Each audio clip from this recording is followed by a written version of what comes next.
creativity, as economic, as the citizens and allowed to build and belong. Doing conversation is not just about success. I think our having more impact, innovation, inclusion, we are others. We hear from Dr. Danny Tong, Chairman of the National W.O.W25. Thank you, Lelo. Thank you. What we're going to do is, this Fireside for me is very intentional. Because if people can listen, and there's a very good listen, and keep effort. There's a really good people and person, and I think this conversation is very well, and investment groups, and investment foundation, what's on the table. It's probably a kind of empowerment that we all stand for. So, to use those words, when you point to redefining empowerment, not the policy. Concept, structure, in your view, what does impact really mean in 2025 when you are 2050? So thanks, Lelo, for that question. I mean, impact comes in a very broad manner, and it depends what really drives you as an entity, right? What is your purpose? Any business stands ground in the economy to make profit. But we can't see profit as necessarily an impact. But you do need monetary value.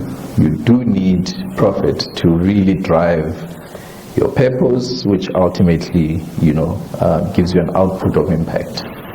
But you need to define that, what that is.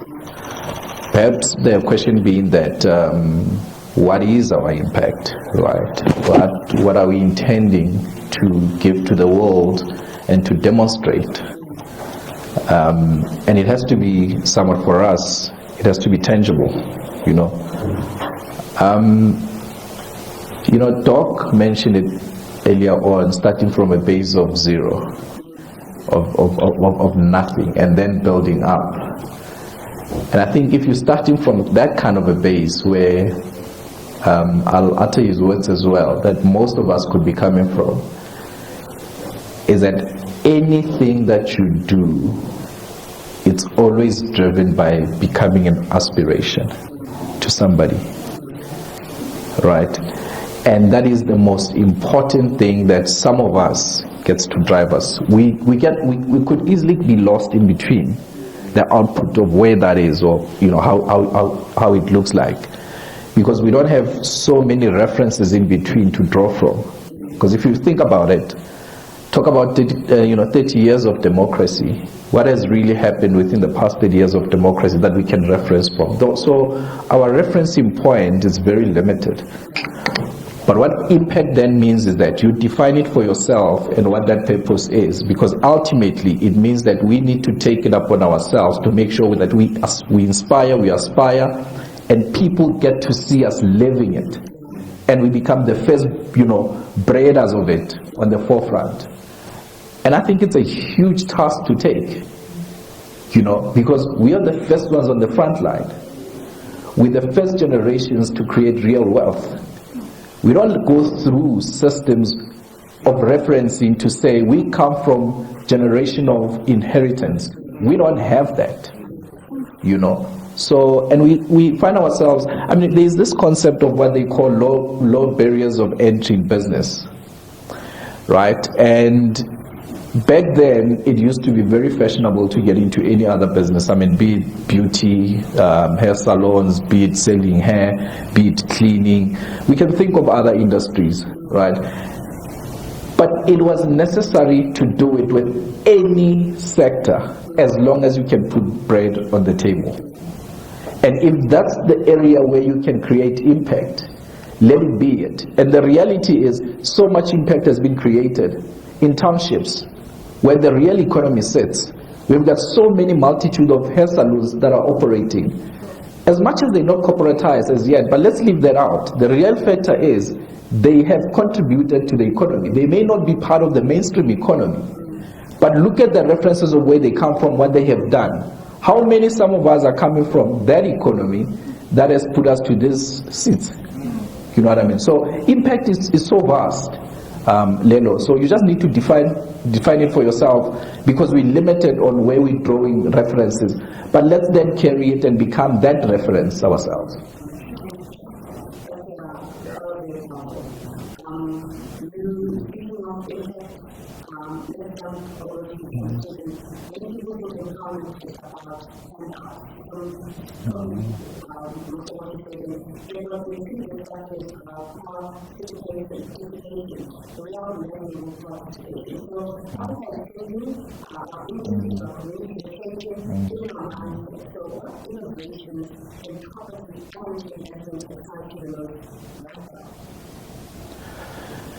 Sure.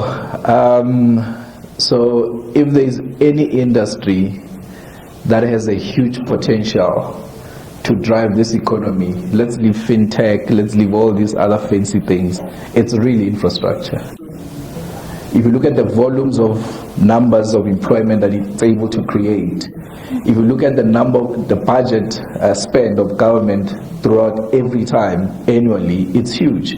I mean, Doc here himself, he could share what their budget is spent for water and sanitation. It's massive annually. We have one entity, one institution, for example, and I'll mention it with liberty. Say for Sandral. Sandral will spend anything above 53 billion over a period of 3 years, at a minimum. And that's infrastructure. That drives the economy, right? So these are very, specific sectors that drives, and intentionally so, that drives innovation within that space. But what is innovation? Really, innovation, guys, is not sitting, and the way we have pictured it, and the way we thought of it, when we thought of this IT and innovation and IR bubble or transition, that you need to sit and develop a code. Innovation is about hacking your business and being able to build a system that allows you to do what you do efficiently, cut down your costs, make more money. Simple. However you do that, if you're selling quarters, you don't need a code to sell a quarter.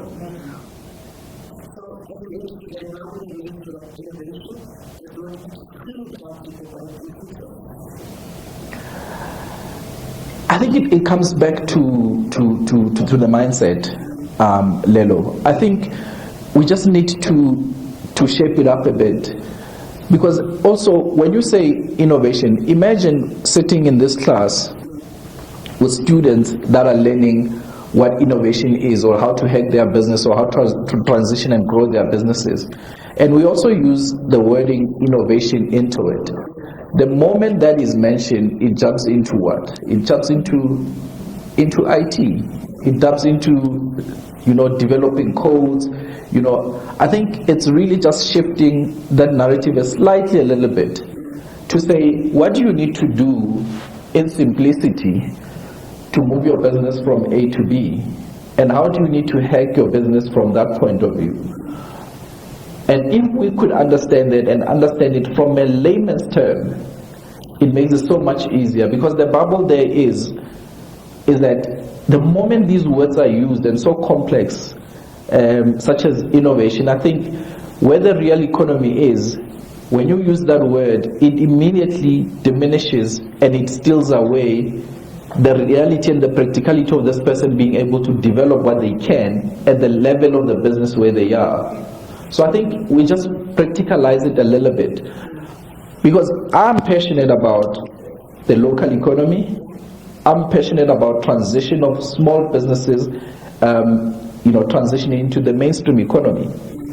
And if you may allow me, Lelo, let me jump into this, which perhaps somehow it will fit into your question, is that we have been subjected so much so into some form of survival economy, right?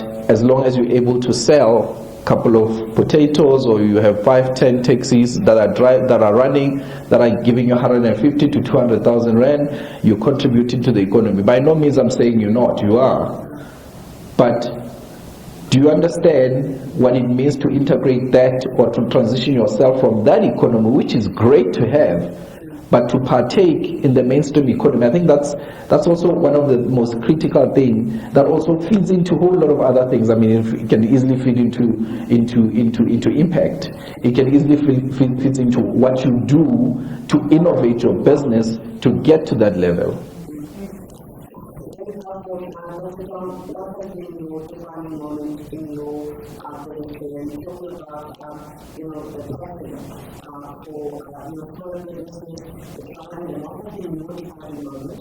And when your organization was called for our women researchers, and I just want to ask, can you speak to the audience and to what made you say yes, basically? I think also the question about businesses. But what do you think companies that do that company can do more as well to have more questions like this? Where instead of just talking,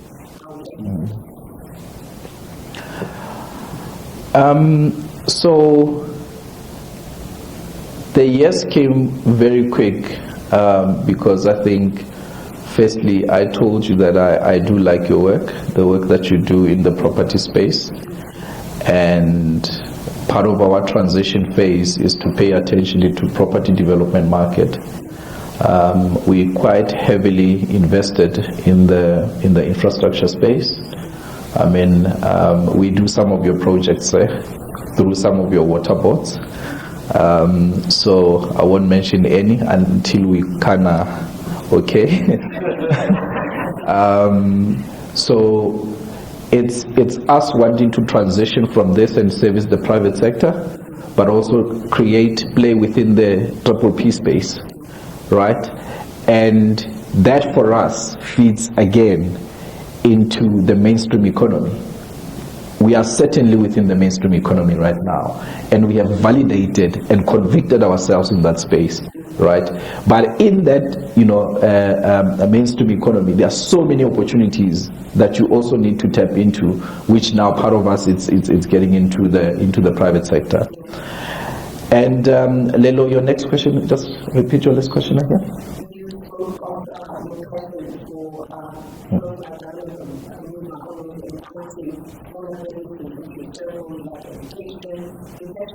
So what can investors do to make it like wow, to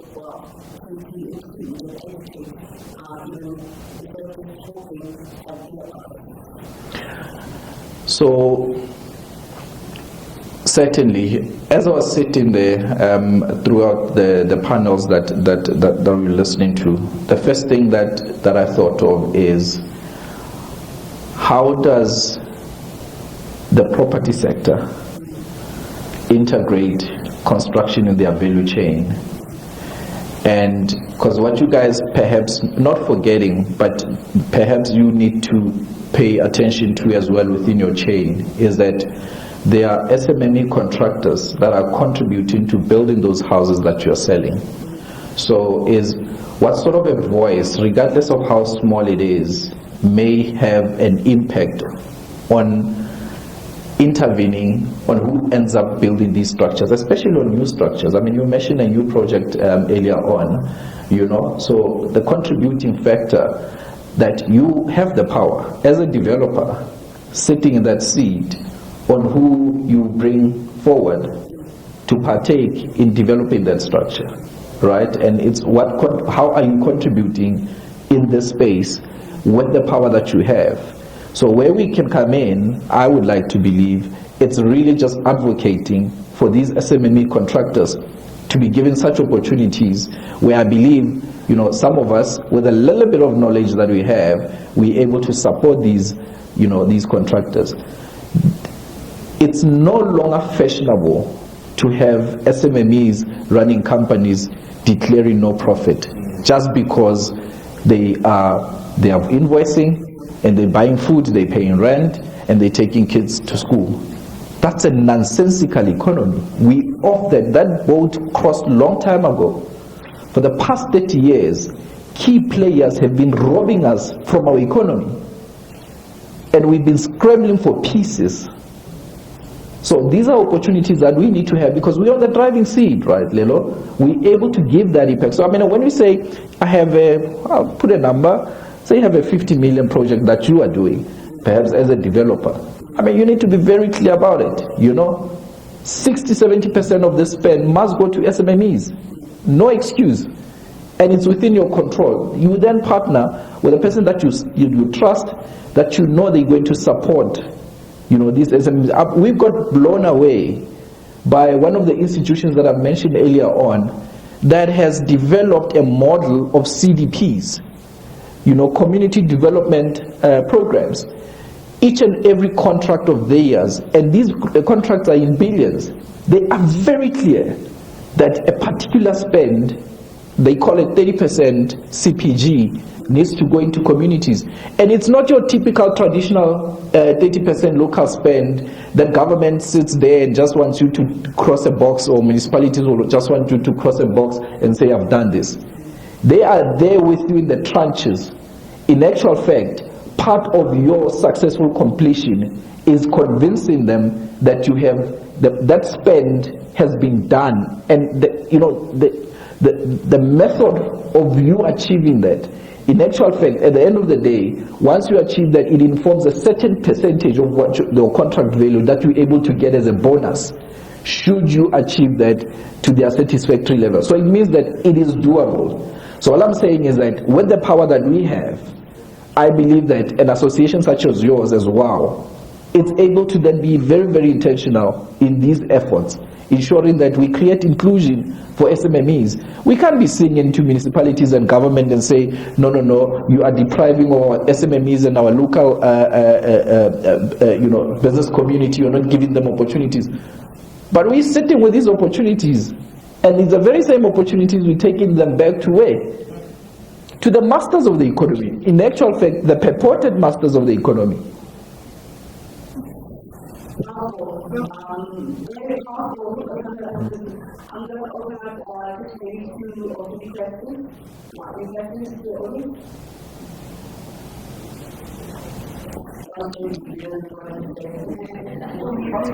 Sorry? Oh.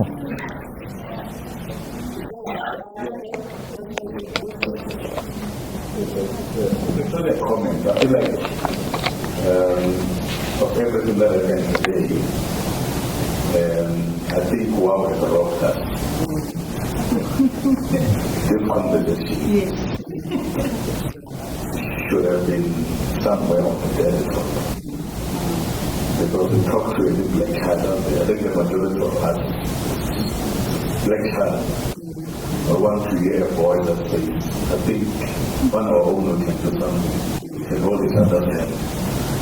So I'm saying you're brought up, and I feel like the time for this good doctor to continue, you can talk at too much.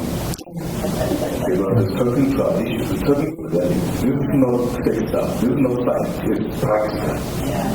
And I think I just wanted to commend you for being honest. I think all you're saying is next time this is done, we must look at how much more can we earn from it. That's the kind of what I'm saying.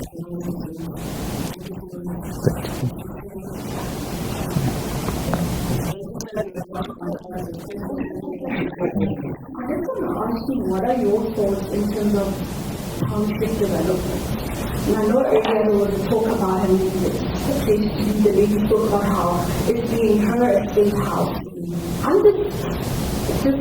What I'm thinking is that it's becoming, there's going to be a lot of supply, and I don't know where our country is going. Will they be evolving in the next 10 years or 5 to 10 years? And what do you think then, what's going to happen?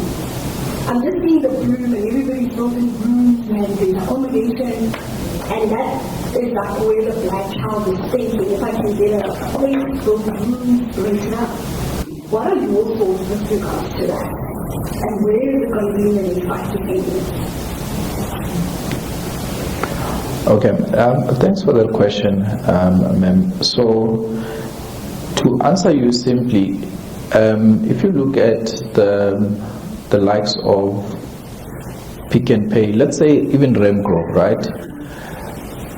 Checkers, ShopRite, Boxer, in the past 5-7 years, could stretch it to about 10 years, they've been developing township concept economy-driven programs, right? Where they have realized that the urban economy has really been saturated.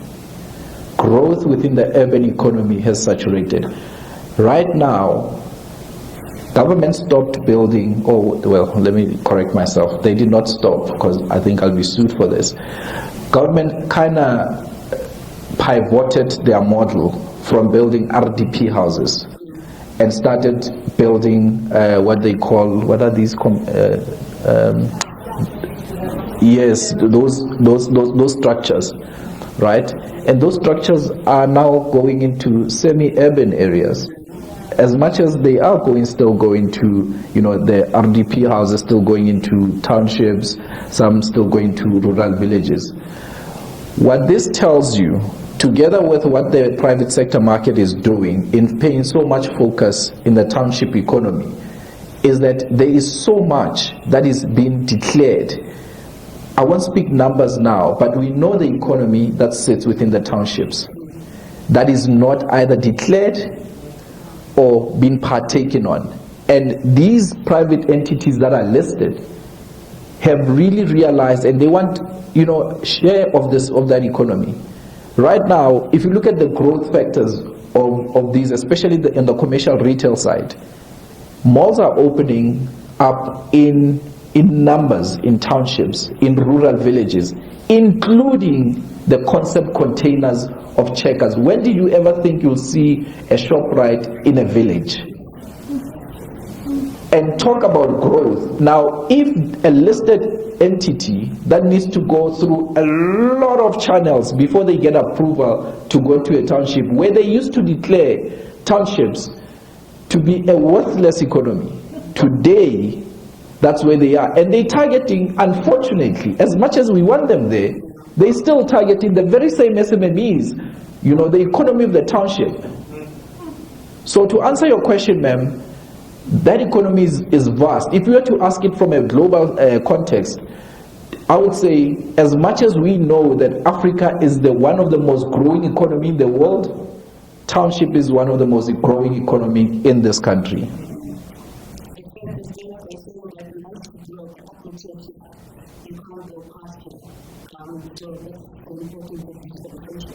100%. And you must remember, they make their decisions based on government plans. So they study government white papers 10 years, 15 years, 20 years down the line. So they know what government is intending to do in the next 10 years.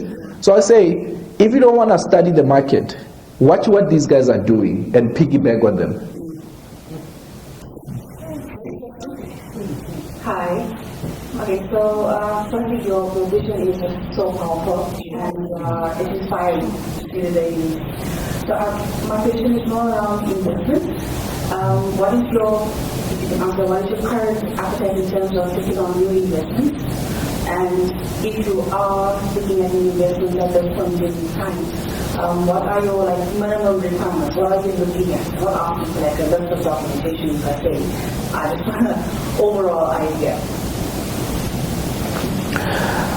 So, ma'am, you'll be surprised to understand that me and you are sitting in the same seat. We speak in the same language, we go to the same restaurant, we probably go to the same church, And by that, I mean, we have the similar struggles, right?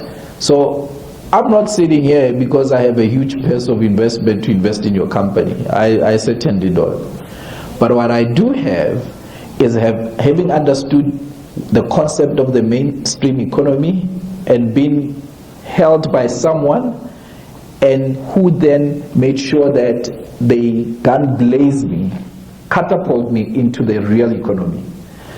And that of recent has been managed to happen, and it's been a struggle and a fight for the past 20 years, right, in this, and in the business environment. So I would want to have a conversation with you on the basis of where your business is, and how do you get it to the next level. Because the investment part, trust me, as long as you're running a business, you are credit worthy, you have a balance sheet, regardless of how small. 100,000 creates a balance sheet, by the way, right? As long as you have that, you can raise capital. But when you don't have that, then you are declared to machonistas, which now they call themselves pure funders, which is nonsense.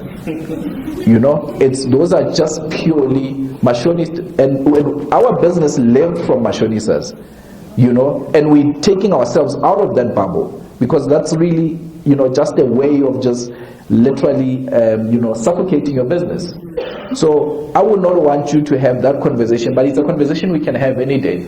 But to be fair to your question as well, is that we now, pivoting into the mining space, we're getting into manufacturing, commercial retail, property development, transitioning a little bit from a heavy public sector space to creating, sort of a color, and risk mitigating our income as well, our revenue, and just spreading our risk a bit and getting into the private space. But I think that needs a much deeper discussion, and I'm not outruling your ask, but I also don't want you to think and have the idea that will be able to invest in your business in some sort, and also to carry that anywhere else. I think we could have a special discussion where one just gets to understand where your business is and how you intending to grow, what are the challenges that you could be facing, and you'll be surprised that investment is the last thing you need.